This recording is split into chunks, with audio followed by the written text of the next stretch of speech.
What's good, y'all? It's your boy Ross back again with another video. So we're gonna check out 10 wrestling stables who held all the gold. Now, recently we just seen the Judgment Day end up holding all the gold. Well, not all of it, but a lot of the gold.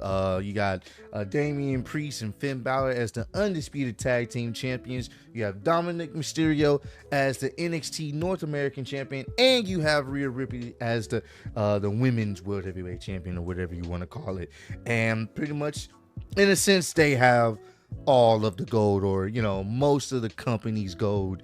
And it's very interesting to see how far they've come from when they started the faction to where they are now. Same thing with the Bloodline. At one point, Bloodline pretty much had all the gold outside of a mid-card title. I thought at some point they would have gave Solo a mid-card title, but they had the undisputed tag team championships, and then Roman had the WWE and the Universal Championship. So we're going to check out some of these stables, legendary stables, that were able to get all of the gold, or most of the company's gold championships. Appreciate all the love and support you guys have shown on the channel. Let's get right into this one, man. Being a member of a stable is supposed to help get a wrestler over, although it doesn't always work out that way. See the Dungeon of Doom, the First Family, the Misfits in Action, the Alliance, or anything else that included Hugh Morris. Nothing funny about that, is there, Mr. DeMott? However, there have been plenty of occasions throughout wrestling history where every single member of a group has been a champion at the same time, proving that there is indeed strength in numbers. I'm Adam Pacitti from Cultaholic Wrestling, and these are 10 times wrestling stables held all the gold.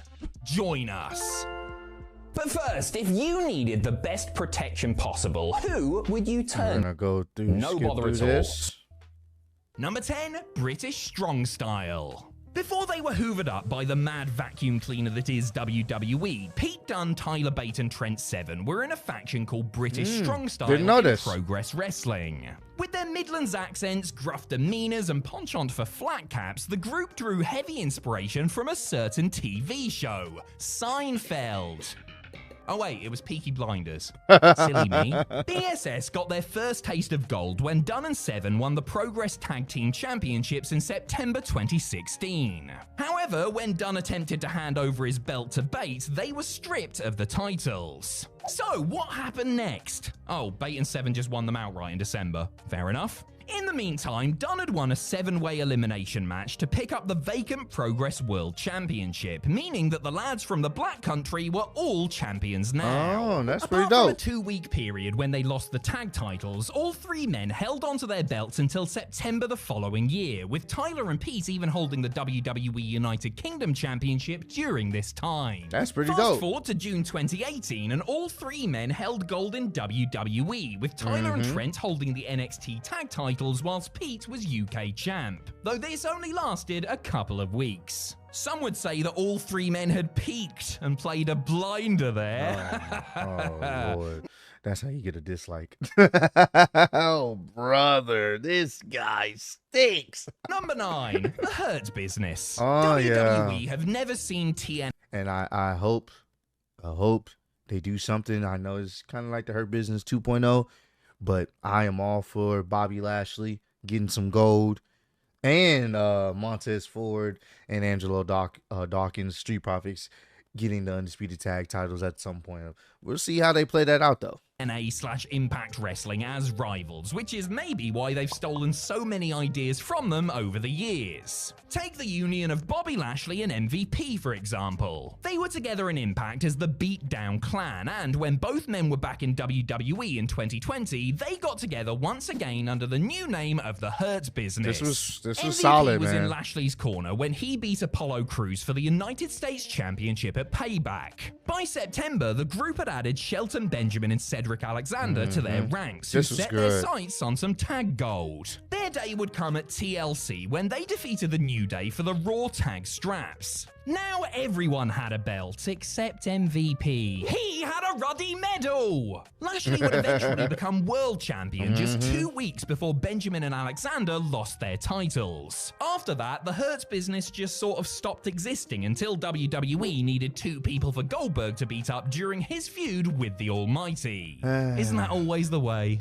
Number 8, D-Generation X. Are you ready? Well, I bloody hope so, because we're already at number 8 in our countdown. D-Generation X first arrived on the scene in 1997 when Shawn Michaels, Triple H, and Chyna were joined by the obvious addition of Rick Rude in a suit. Because nothing screams degenerate quite like a well-dressed man with an immaculately kept moustache. Rude was out the door later in the year, with HBK also gone after his first retirement. This allowed the Game to take over, sign some new recruits, and lead the group to its most successful period. When X-Pac won the European Championship on the September 15th, 1998 edition of Raw, it meant that all 4 male members of DX were now title holders. Triple H had defeated The Rock in their epic ladder match at SummerSlam to win the Intercontinental Championship, whilst the New Age Outlaws had secured the tag straps earlier that same night. This elation only lasted 2 weeks though, when X-Pac dropped his title back to D'Lo Brown. D'Lo. Unfortunately, by the time he had won it back, Trips had to vacate his belt due to a knee injury.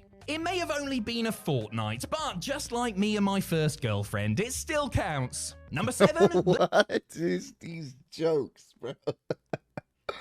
Oh man, that is dope. I mean, it's one of the most popular factions in wrestling history. So the fact that at one point they all had championship gold was, you know, obviously a dope thing. It didn't last long, but it was dope. And of course, the next on the list, the Shield, we know about them holding all championship gold, or everyone having a championship at one point. The Shield. When Seth Rollins, Dean Ambrose, and Roman Reigns all emerged from the crowd at Survivor Series 2012, dressed like they had just left the office on Casual Friday, fans knew that they were witnessing something special. That said, perhaps nobody knew just how special this moment would be, as the WWE audience had just been introduced to 3 future world champs. Which is really crazy when you think about it. They have all won the WWE Championship. That's insane. All won the WWE Championship. Now, obviously, you know, Dean Ambrose, you know, goes by Jon Moxley in AEW. Obviously. Oh, well, he's a champion now, too. He's there.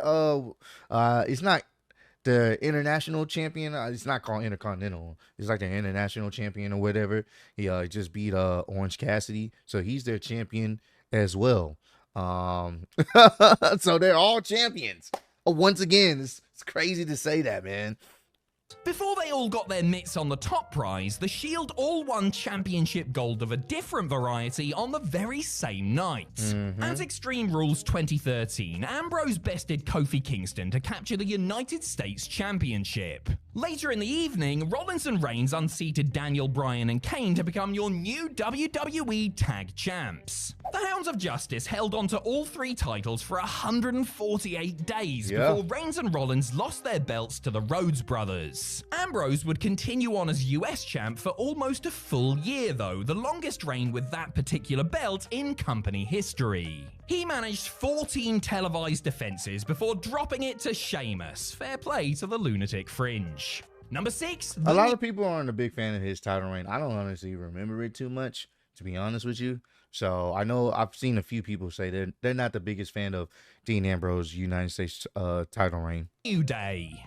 Who could possibly forget the time at WrestleMania 35 when Kofi Kingston did the unthinkable and became WWE Champion? He pinned Daniel Bryan in front of tens of thousands of people to win the big one for the very first time. And you know what? He held that strap for a while, with his reign lasting 180 days, which gave the rest of his New Day brethren a chance to add to the haul. At Extreme Rules 2019, whilst Kingston was defending his title against Samoa Joe, Big E and Xavier Woods were competing in a triple threat match for the SmackDown Tag Team Championships. The hip-swiveling, trombone-blasting duo defeated Heavy Machinery and champions Daniel Bryan and Eric Rowan to win their 4th set of blue belts. In retrospect, Kingston was also added to this reign as part of the Freebird rule. Isn't that nice? The tag title run was over after just 2 months, and by October, no member of the New Day was in possession of a belt. Hey, it was nice while it lasted. Power of positivity and all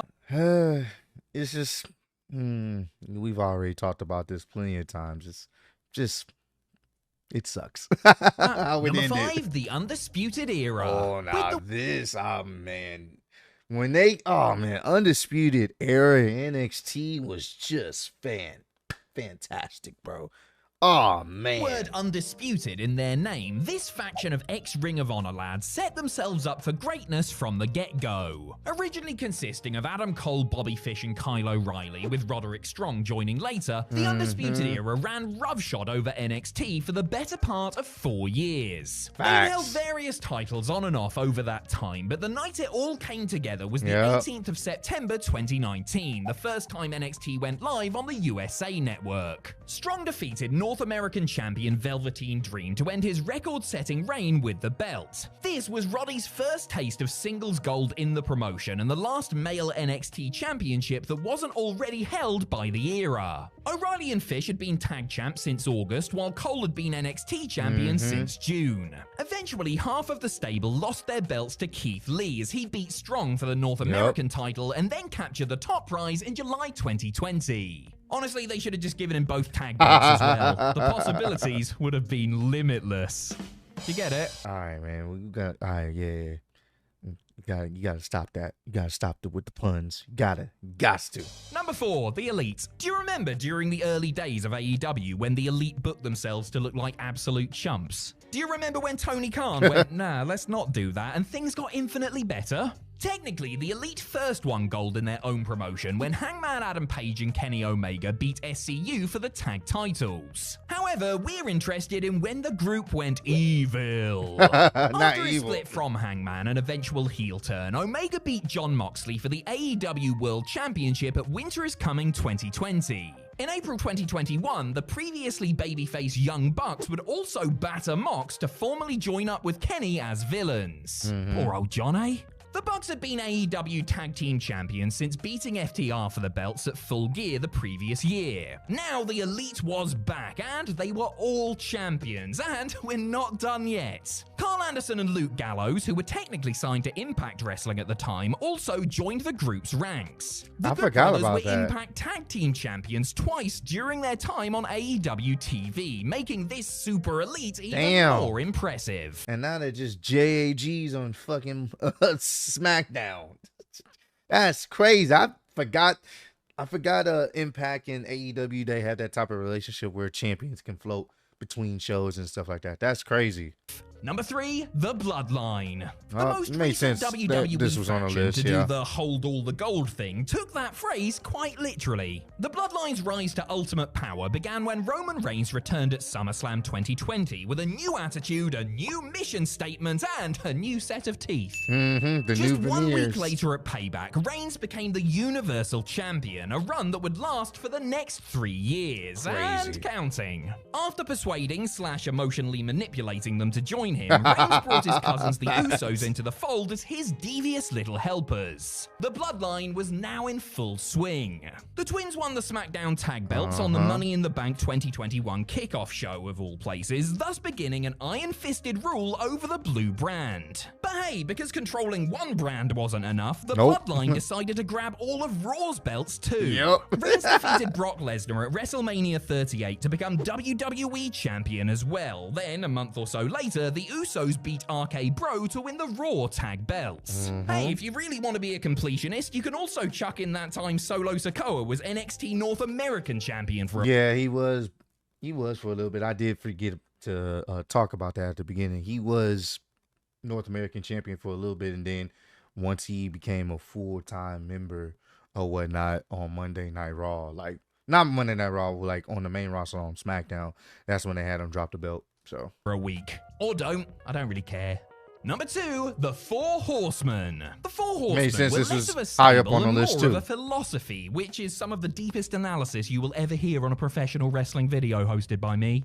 That philosophy was to protect Ric Flair at all costs. The Nature Boy would recruit 3 other wrestlers to constantly be at his side, ensuring he had maximum backup when challenging for or defending the NWA/WCW World title. Over the years, many men have become horsemen, some more effectively than others, but the lineup we are interested in is the one featuring Ric Flair, Arn Anderson, Tully Blanchard, and Lex Luger. At the 1987 Great American Bash, Luger defeated Nikita Koloff to win his first ever United States title. 2 months later, Arn and Tully wrested the NWA tag titles away from the Rock and Roll Express. The last piece of the puzzle to fall into place was Flair, who defeated Ronnie Garvin at Starrcade in November to become world champion for the 5th time. Everybody got gold. Time if you ask the man himself. Many years later, Flair would put his experience in the Horsemen to good use when he helped guide yet another mega stable to a championship clean sweep. Number 1, Evolution. Figured that would be, if it wasn't going to be the Bloodline, which I don't think it should have been, Evolution probably fits that perfectly. They ran Monday Night Raw. It was just, it was Evolution and that's it. Kind of like how the Bloodline was running SmackDown. That's literally what it was. Evolution and that's it. Nothing else mattered. Triple H loved Ric Flair in the 80s so much that he dug up his old belt and even had the man himself in his corner during his infamous reign of terror in the early to mid 2000s. That's he also crazy. nicked his idea of a super stable, recruiting a young Randy Orton and Batista to form the legendary Evolution.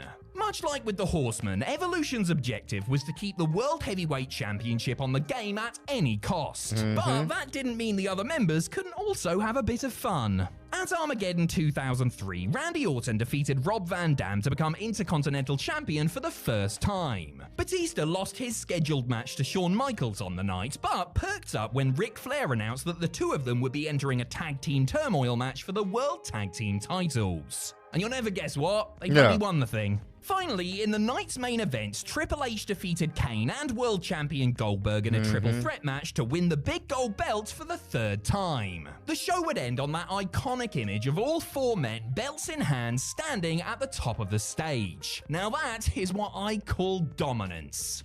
And it's crazy, all of them became world champions after that. Obviously, Batista and Randy Orton became world champions just off that stable getting them over. Obviously, Triple H has been one, and obviously Ric Flair had been one multiple times, but to get the new guys, the new blood into the mix, and that's really, you know, especially with new talent, that's really what a stable is there for. Obviously, you got the main guy or whatnot, but it's supposed to be able to help other newer talent to get over. In the sense with the Shield, they all got over. Roman Reigns took a little bit longer, but at the end of the day, they all got over. They all became megastars because of that.